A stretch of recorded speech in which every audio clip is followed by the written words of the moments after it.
You're listening to Discovery, a podcast presented by the University of Washington School of Law.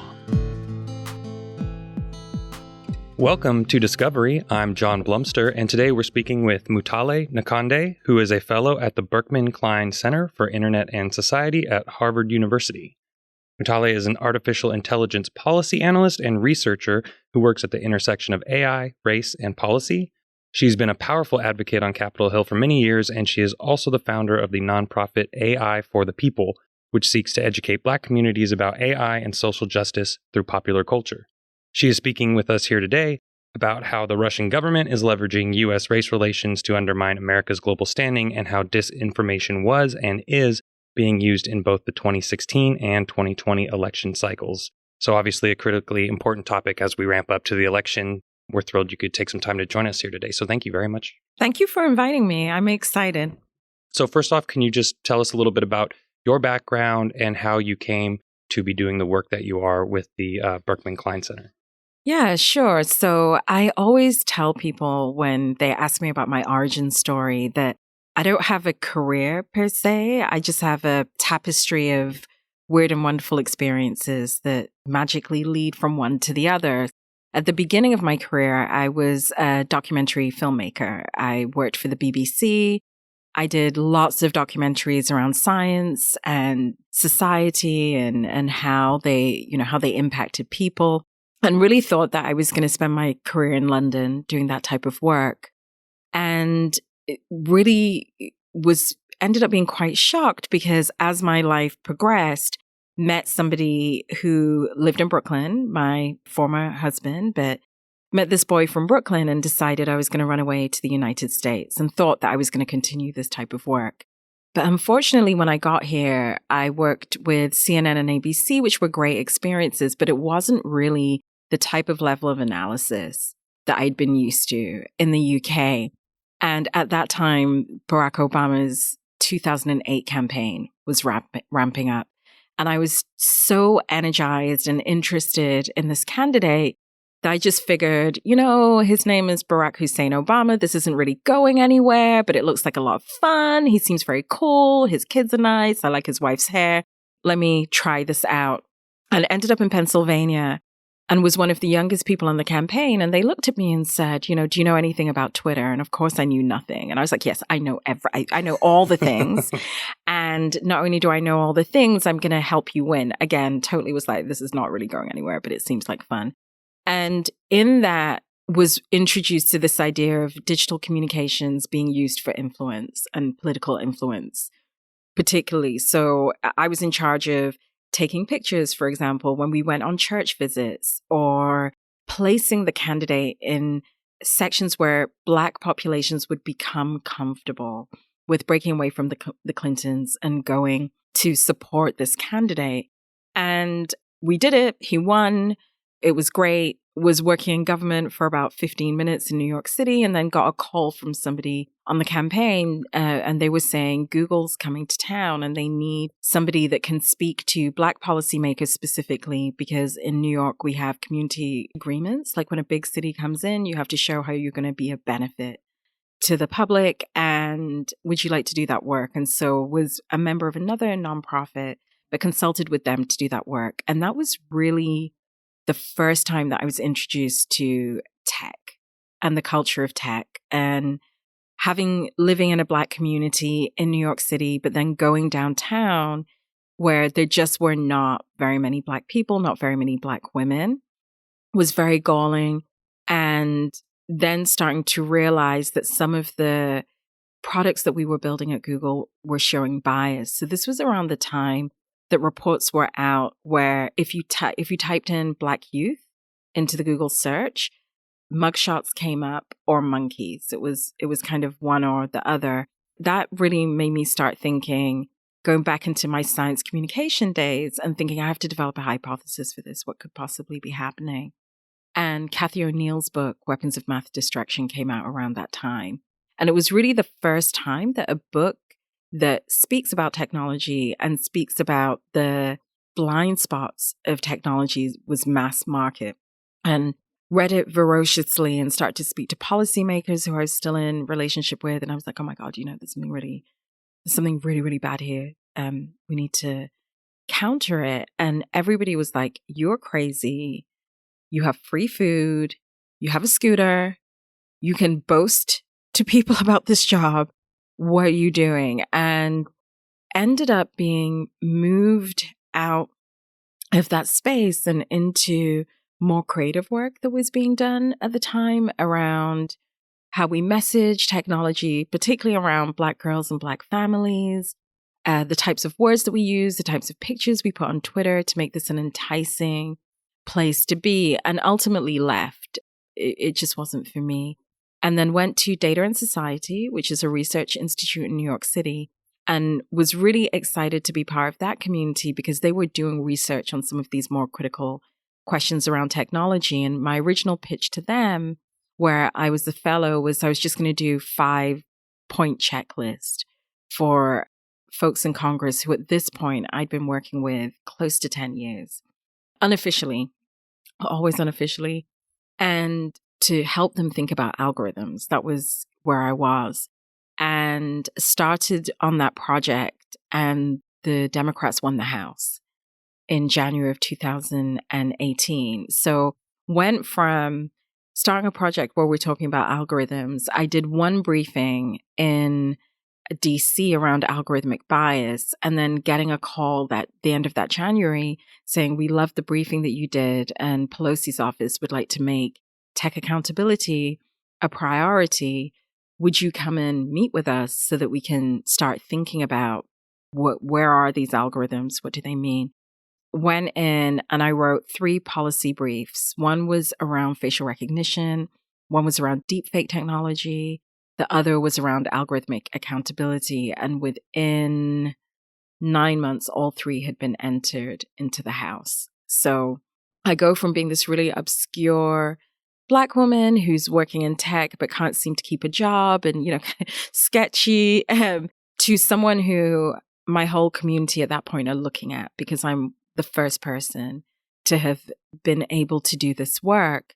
And for the deepfakes bill specifically, I'd been really interested because I came from documentary film. So I was interested in audiovisual manipulation. And during our press tour, we went to radio shows, we went to newspapers all around New York City. And there's one called The Breakfast Club, which is an urban radio station run by, it's a hip hop station, very cool, very quirky. And one of the presenters says to Congresswoman Yvette Clarke, who I'd been working with on a lot of this, how powerful is celebrity for moving policy? Now, you have to remember, at this point, I have been working with this person for 10 years. Because I'm not a registered lobbyist, I'd always worked as a constituent. So it'd always been voluntary, the stuff I'd been doing, but it was my time. And she turns around and says, we love it when celebrities come to the Hill because it moves policy. And so I'm in the back of the studio, like, what the hell? How could it possibly move? What? Like, I'm writing all these briefs. I'm reading all of this stuff. I'm speaking to, technologists. I'm learning how to code. Like, I'm doing all of this stuff.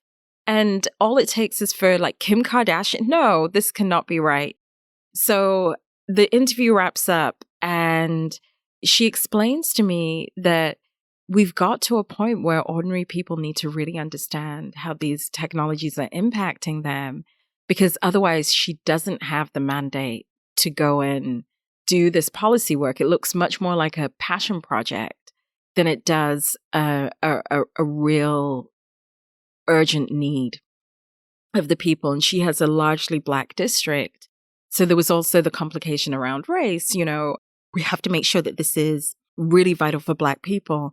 And that's where the idea for AI for the people came from. And it was really birthed because I was creating content. I was a journalist by training, but through Obama and just through the years, I had contacts with film companies and TV companies and podcasters and all of these people that are creating content.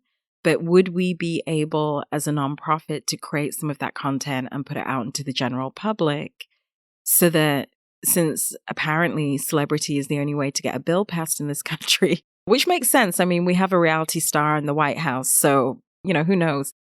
Can we add that voice to the conversation? And that's my very complicated and long way of kind of answering that question. How big a factor did race play in the disinformation strategies that were being enacted as part of the 2016 election? Because that's a conversation maybe that has not been top level, or it's been subverted by other kind of conversations. So how big of a role did that play? I have very much dedicated my career to be at the intersection of technology and racial justice. Starting, like I said, with algorithms. But one of the things that was so interesting to me as the Mueller report was coming out was a news report that appeared in the Washington Post in February 2017. The headline was IRA uses race-based disinformation to disenfranchise Black voters. So already I'm super interested because this is landing very much in my wheelhouse. And in reading of the Mueller report, one of the things that became very clear to me was really taking advantage of this racial tension between Black and white in America became a key strategy that was deployed by the Internet Research Agency, who were in concert with Putin to subvert our elections. And what they did was really quite brilliant. So they developed about 30 social media profiles across Facebook and Instagram and gave them names like Blacktivist and Woke Blacks. And they used these pages to develop audiences around Black people. So this started actually in 2015. And it was around the time that Felino Castro had just been shot by the police, and we were coming out of Ferguson, and, Black Lives Matter as a hashtag was really starting to bubble. And what they did was really genius. They used a 3-part strategy to bring in Black audiences. So the first one was really amazing affirming messages, Black girl magic and good morning, Black queen. And I was like, oh, that's great. Let me retweet that. Yeah, let me like that. Yeah, they're speaking directly to me. Oh, how did they know? Oh my God, I love the Blacktivist. And I was really like in the community and active on these pages, and we were sharing content. And then as we moved closer to 2016, they started to really question Clinton as a candidate. And she wasn't the best campaigner. And she did have this real tension with Black Lives Matter, which for somebody like me who's really interested in racial justice as a way of moving towards a more fair and equal society, I was conflicted. I was at that point a Bernie person, and he didn't win, but it was always very clear to me that it was just not going to be Trump. That was going to be my default position.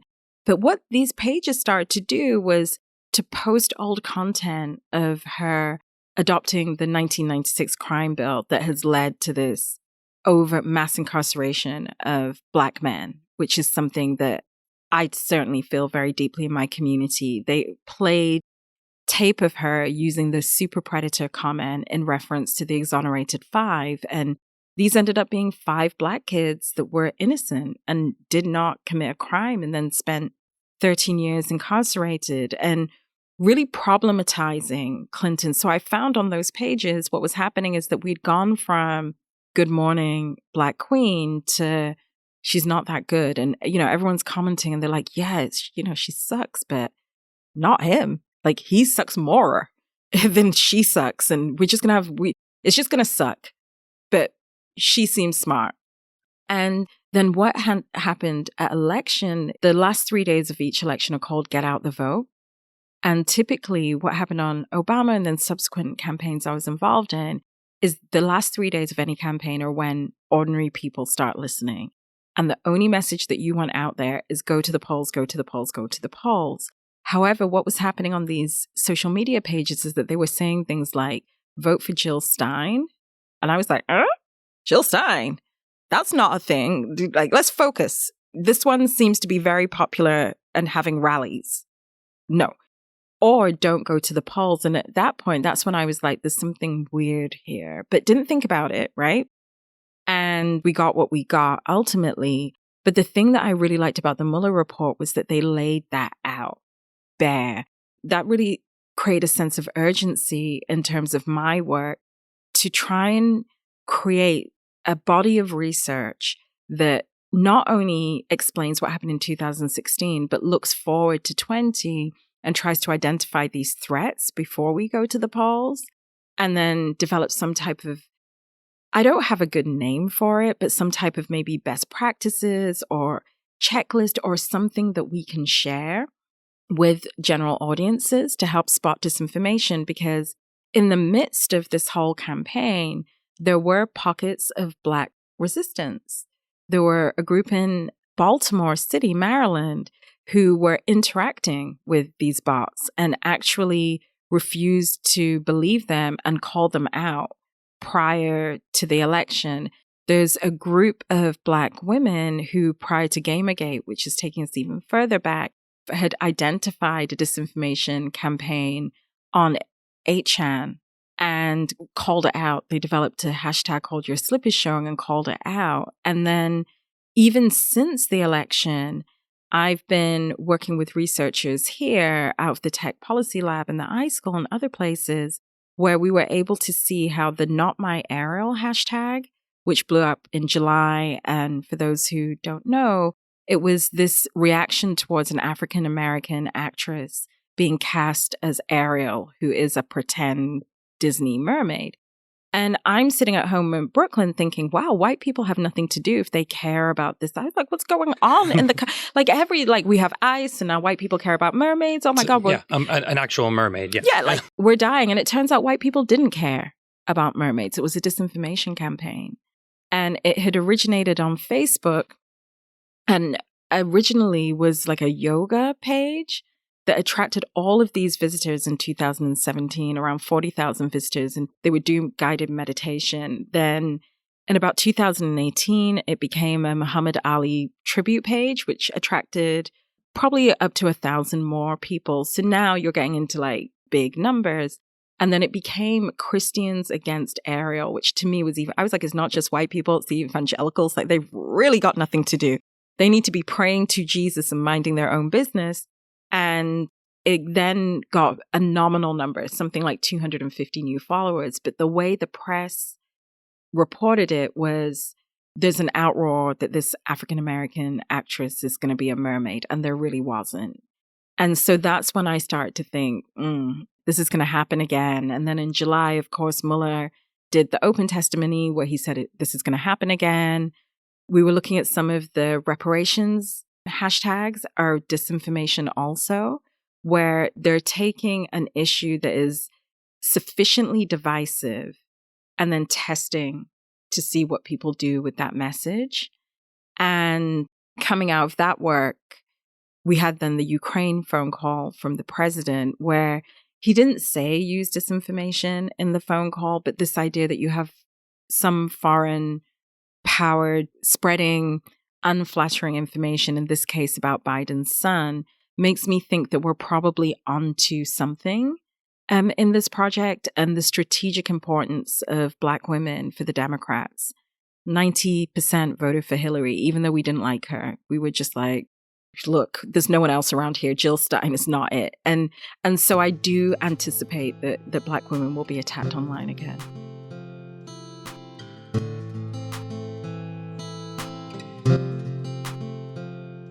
Would these kinds of race-based disinformation targeted campaigns have been as effective back in 2008 or 2012 or before? Or does the state of race relations in the U.S. right now maybe provide more opportunity? Is it something like the societal issues we're facing? Is it the tech evolving? Is it a mix of the two? Why has this been so effective and now is a real threat to our democracy?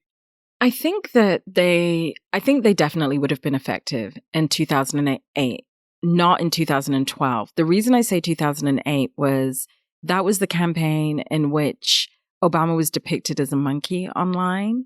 It was also the campaign where Reverend Wright, that video was played, where Reverend Wright, Jeremiah Wright, was the Obama's pastor for many years in Chicago. And he has a brand of theology, which in the Black church is called liberation theology, where they speak about racial injustice and social injustice very centrally to the ministry. And there's a video where Reverend Wright is saying, this isn't the United States of America, this is the KKK of America, as part of the sermon. And so those attempts were definitely made. What turned it around in 2008 ended up being the crash of the housing market. And that came right at the end of the campaign. And Sarah Palin was vice. And I think white America looked at Sarah Palin as being one heartbeat away from the presidency. And late John McCain was so fair in many ways to Obama in that he never stoked racial tension in his own campaign. I think we all knew that Sarah Palin probably would, and we voted for Obama. So I think we need to contextualize that. And then what happened after Obama got in my opinion, has kind of brought us to these race relations in many ways. There were two things: backlash from the right through the Tea Party and the birther conversation, which was really a coded way of saying America should not have a Black president. And it was a way for, I think, white disenchanted groups who do not believe in social progress to have a say and feel that they could make their America great again, as it were. And one of the things that Obama did that wasn't helpful was promote this idea that we were in this post-racial America. And the truth of it is, if we look into the social science, and particularly the work of Eduardo Benel Silva out of Duke, he's a sociologist, when you ascribe to colorblind notions of society, you're actually ascribing not to do anything about it. And what that does for populations of color is that it allows racism to get worse. It actually attacks us. And one of the things I think Obama did in trying to appeal to the whole of America was, we're colorblind, we're colorblind, we're colorblind. So even though we were having a rise in racial tension, nobody could signpost it because the Black man who was president was saying that we're colorblind. So by the time we got to 12, we were so kind of indoctrinated with this colorblind mythology that we weren't able to speak about race. At the same time, the technology is improving, and we're starting to see machine learning and deep learning being much more part of the product development processes. And with the introduction of these new and innovative ways of building technology, we can now surveil people better. So you have the denial of race, you have new technological systems, and then you have new markets that are based on oppression, are based on surveillance. And it's around that time that you start to see your social media kind of acting up, where I always remember one time, I'm not on Facebook anymore after Cambridge Analytica, but I always remember looking for Uggs and then going onto my Facebook page, and all I could see were Uggs, like on the sidebar. It was like every type of Ugg, every type of color. I don't know what I clicked on. I don't know what cookies, like what I did to cookies.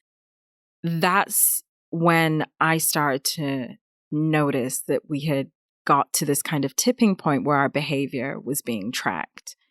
And I think you are right in the sense that what happened in 2016 really pulled that bare.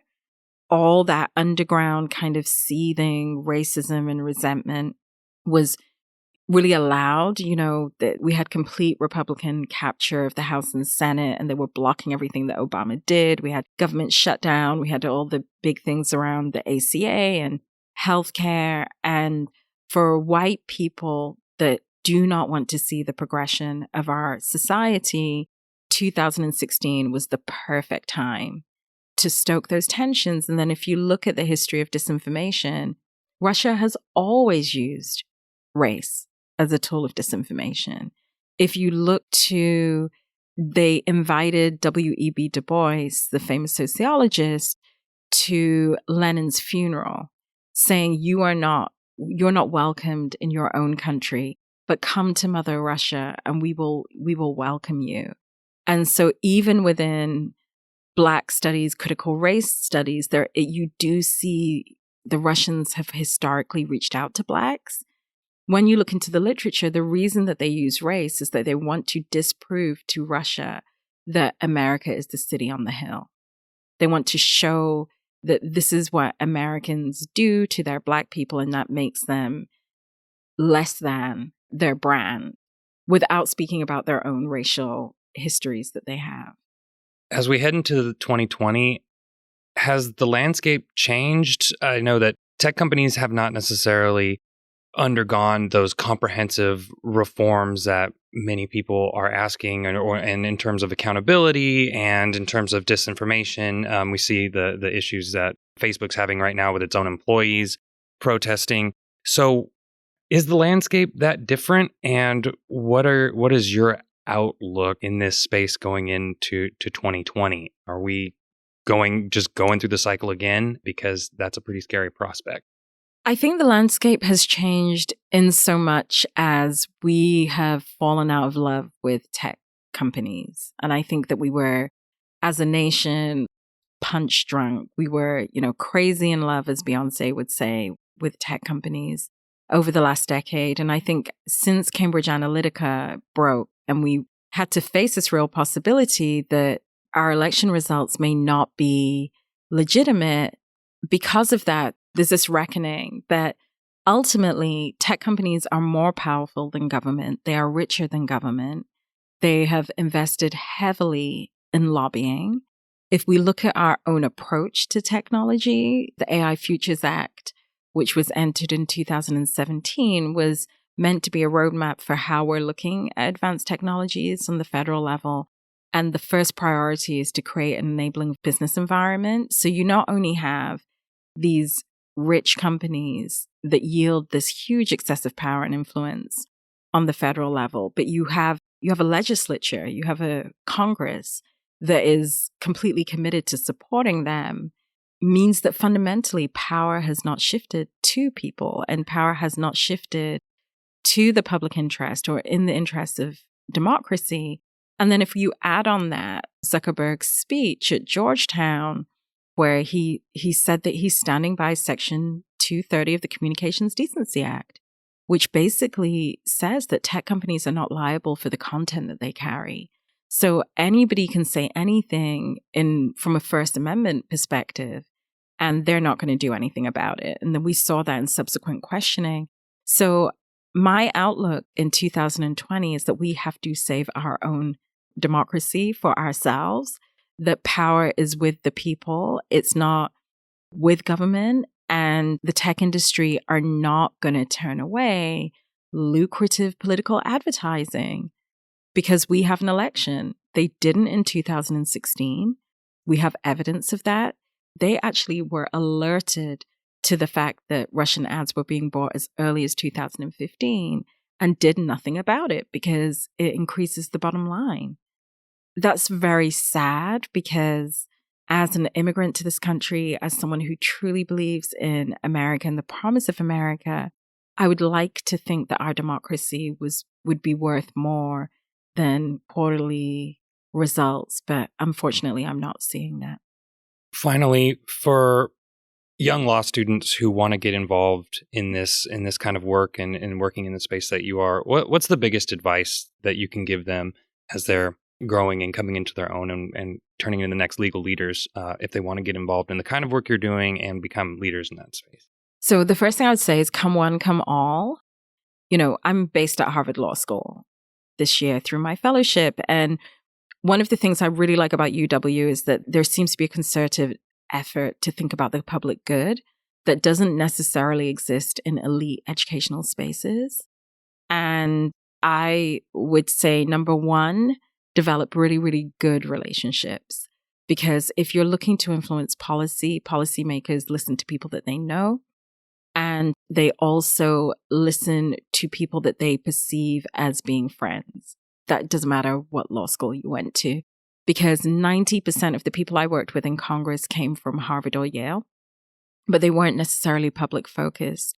The second thing that I would say is find a niche, find something that you're interested in within technology and publish. Get your name into a student journal or into another journal, or hook up with a professor and publish with them, because you want to be discoverable. When you go and say that you want to do this work, you want to be in a position where somebody can Google you and a track record of that work will show up. The third thing I would say is get onto Twitter and retweet and DM and like the people that you like, get them to pay attention to you and develop relationships with them, because I'm what's called a public interest technologist, which is a new field in technology that's supposed to be an alternative to going to work for industry. It's being ramped up now. AI for the People is one of the organizations that would fall within that remit. And what's unique and different about us is we work with film production companies. I'm about to do a meeting when I go back to the East Coast with hip hop artists, like people that do ciphers, because I was watching a late night show and Nicki Minaj did a freestyle with edible arrangements, as that was one of the words. And I was like, well, if she can do it with edible arrangements, she can do it with anything. algorithm. Oh, yeah. Like, I mean, algorithm what? Make a decision, hey, like whatever, So how can I get to the people that are writing those songs to talk about my house is watching me? And I write a bunch. So I write both op-eds and going to start doing more academic writing, but it gets the name out there. And that's really the vision that we're looking for. So I'm just one organization. There are others that are traditional research where you can go, you can be a postdoc, you can have a career there. There are others that are looking at impact litigation. So particularly for law students that want to litigate, you can go to EFF and other places, but start looking for these alternative places and personalities that are doing work. And if they have an organization, reach out to them, because if they're anything like me, where I'm interested in actual people, I'm not necessarily focused on the academy, they're going to be really interested in people that are law students that are also public interest facing. Mutale Nkonde is a fellow at the Berkman Klein Law Center for Internet and Society at Harvard University, and she is the founder of nonprofit AI for the People. She is here with us today as part of a special tech talk sponsored by the University of Washington Tech Policy Lab. You can learn more about her work at aiforthepeople.org. We'll put links and more in our show notes, so check that out. Mutale, thank you so much. This was a lot of fun. Oh, no problem. Thanks for inviting me. Discovery is hosted by John Blumster and produced by Greg Olson. Additional voiceover work by Ben Gonio, with original music by John Blumster. Discovery is recorded in William H. Gates Hall at the University of Washington School of Law in Seattle, with the support of Mario L. Barnes, the Tony Rempe team. For more, visit law.uw.edu.